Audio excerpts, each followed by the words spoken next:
This guy is losing his mind. Driving along one morning, I had a major project to get to, and this 2-mile-per-hour cherry picker is one of a million reasons why I try to leave extra time to get places. Yes, it was painful to sit behind. However, I realized that he has no choice but to be here, that this is part of his job, and that the cherry picker can't go any faster, and that there's nowhere to pull over. So there's no sense in getting annoyed. I just chill out and watch everybody around me get pissed off. The guy in front of me is taking it well, for now. Tantrum Tommy, however, is not taking it well. In a moment, he's about to start punching the steering wheel violently.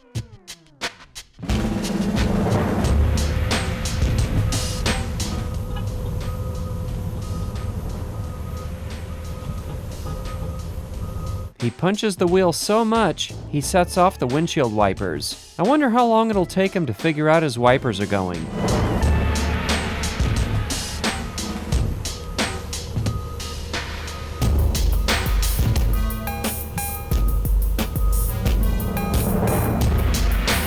Ah, there we go. I've sped up the footage here to show this 2-mile-per-hour pace continues for a while. This is where his anger takes an odd turn. He punches himself in the head a couple of times, in between punching the steering wheel.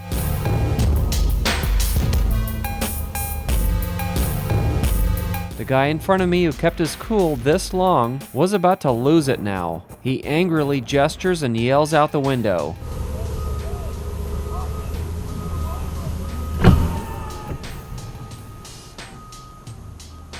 Well, it's not going to be, can't move over.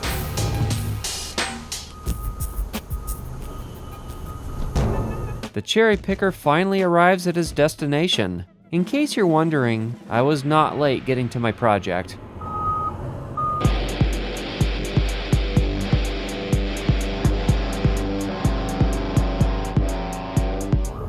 Oh gosh, this is the worst spot to do that. It is. Oh my god. There's going to be a passing zone up here, so he'll have a chance to go around it easily. Okay. It's going like all over the road.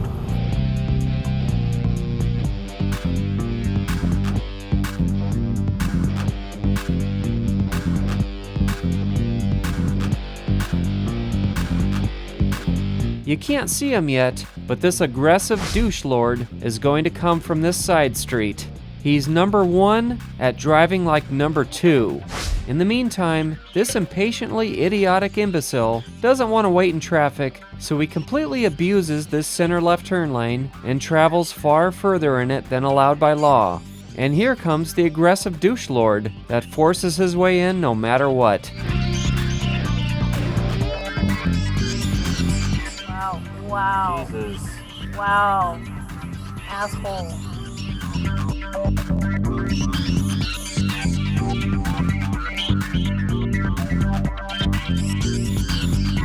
just ran that light. Wow. If Tony Bennett left his heart in San Francisco, then senselessly senile Sam left his marbles at home. He does a lot of things wrong. He decides he doesn't want to turn here, so he goes straight from the turn-only lane and runs the red light. Then illegally drives through the painted island. What are you doing? Going straight from that lane. But his reign of dumb driving is not over yet. He ends this painful spectacle by turning from the straight lane. What do you want to bet that those were far from the only mistakes he made that day? Whoever let him out in public deserves to be arrested.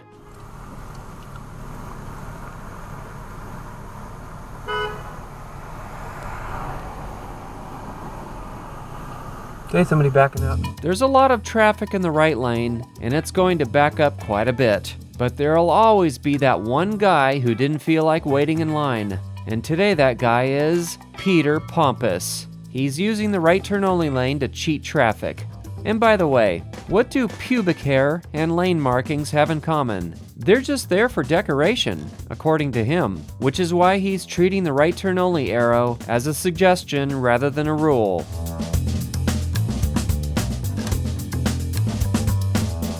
and that was as painful as shaving the hair off with a chainsaw.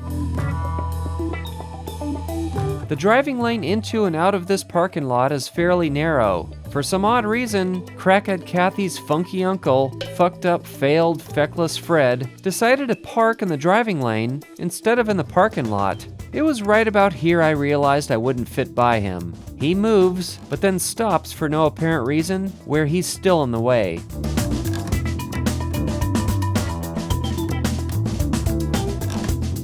And finally figures it out. Fun fact, 3 out of 4 people make up 75% of the population, and 100% of idiots are morons. Who would have guessed? All this guy had to do was park in the parking lot to begin with, but instead he made everything harder on himself and me.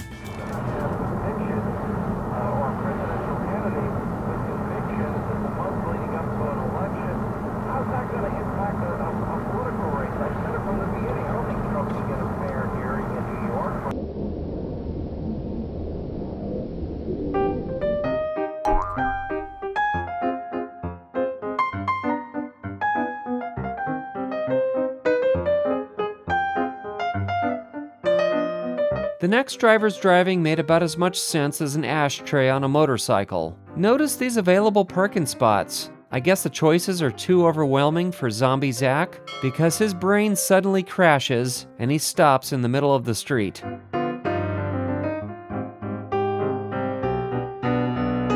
Once his brain reboots and starts working again, he gets moving again and continues on to park in one of those spaces. That wasn't so hard, was it? Never mind the fact that every contract that Donald Trump had has a general disclaimer in there that says, take our valuations, make your own valuations, and make your own decision. Nobody complained at all. You know, this idea.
What's this guy going 25 for? Push the gas a little harder. Homicidal Sammy, the stupidly stodgy stranger, is trying to keep accident reconstruction investigators in business, though he didn't try hard enough this time. He passes a street sweeper when it wasn't safe and forces the driver in front of us to slow down. With the poor choices he makes, it should come as no surprise that he half-asses things. But enough about fractional asses. These next 3 examples will highlight why giving up your right-of-way to be nice to other drivers makes things worse, slows things down more, and even raises the danger level. In our first example, his act of kindness is unexpected, causes momentary confusion for my wife, and slows things down a little.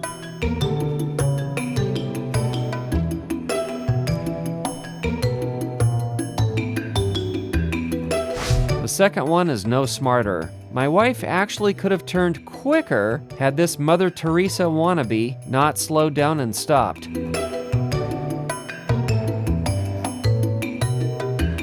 She was the opposite of helpful. This Amazon driver suddenly and unexpectedly stops on the highway to let two drivers turn that were supposed to yield to us. All he did was put me in danger of being rear-ended, but fortunately, there were no cars behind me for a really long ways, which also made what he did completely pointless. I guess delivering those packages promptly wasn't on the forefront of his mind, if he even has a mind. Just gonna keep letting people go and letting people go, huh? Another one of Crackhead Kathy's relatives was released too early. Normally, when you say you want something on the rocks, you'd be referring to some type of liquor at the bar or restaurant. But Crackhead Kathy's relative meant something way different. Her relative wanted their car on the rocks. Not sure how they managed that. Oh, look at that car. Did you see that? No. It was up on those rocks.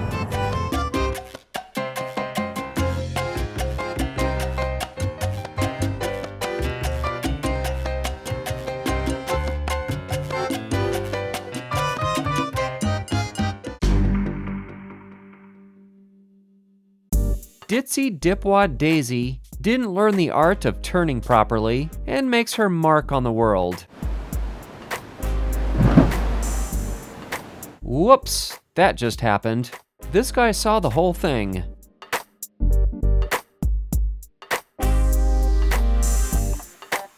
Cameron told me that his insurance company had to do some digging. That's about all I know.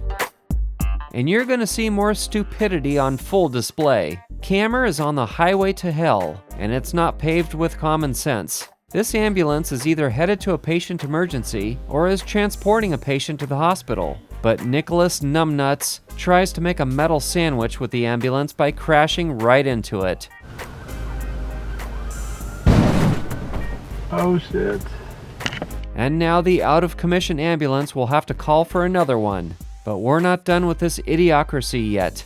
This is a dual turn lane, and normally everyone is required to stick to their corresponding lanes as they turn. But this car crash scene has changed all that. This space right here is a no-go, so drivers in the left turn lane should ignore the lane marking and merge with traffic in the outer left turn lane, and then turn over here. But tediously terrible Terry has no common sense, and not only is he going to drive into this off-limit zone, he's going to do it from the wrong lane and cross over the lanes, almost causing a second crash. He's going to show us how to become a failure in 1 second flat.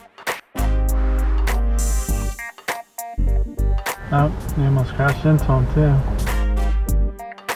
We can add embarrassment to failure, something every idiot should be proud of when competing for top spot on the douchometer. Cameron and the other drivers did it right.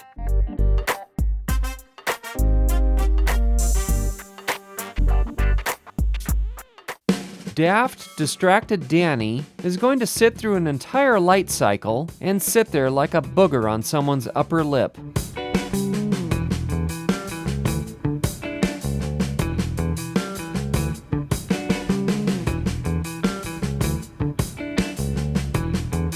Really? You just gonna sit there through the whole light?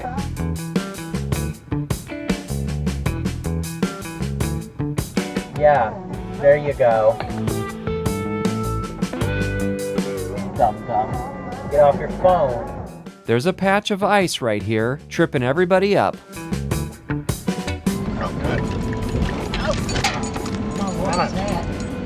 Oh, black ice. And in the spirit of Paul Simon's song, they're all slip-sliding away. Oh, you slip sliding away.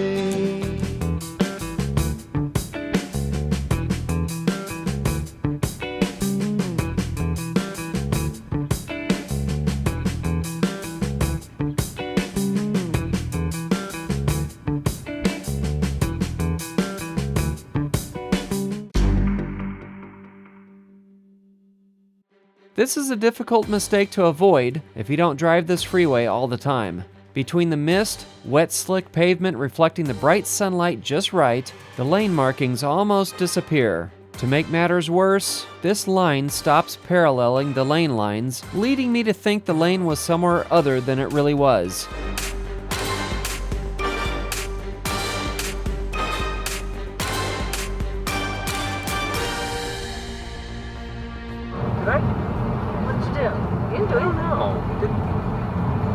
thought I crossed lanes. When I couldn't see the lines anymore, they disappeared. I could be wrong. I don't know. This driver made the exact same mistake, and we both made unintended lane changes to the right. Wow. When you've gotten so used to ramp lanes having the yield sign and not the other way around, combined with being exhausted and tired after a long day, this mistake might just happen. The yield sign in this case is not for us, it's for them over here. The lady behind wasn't too happy, and I can't blame her. Alright guys, there's a lot more exciting content to come, so be sure to subscribe, hit that bell icon, drop a comment below, give us a thumbs up and share. Also, check out some of our other videos. Thank you for watching.